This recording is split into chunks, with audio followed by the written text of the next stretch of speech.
único que nos hace falta es cablear el contacto, que es lo que dejamos pendiente al cablear los pulsadores.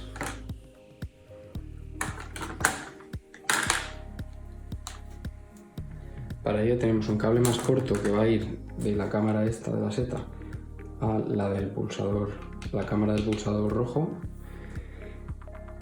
y otro que va a ir del otro contacto de aquí, de la seta, a hornero.